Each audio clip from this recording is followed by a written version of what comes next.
နာမင်းပြောသမျှကောင်းငင်တတ်တာစေအောင်မင်းသဘောတိုင်းလိုက်လို့တတ်တာချင်မသိချင်လို့ခွဲမတော်နဲ့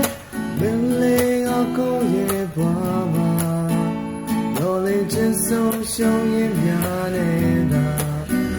ယုံကြည်ရဲ့ကဲလို့ဆုံးပြသွားလာ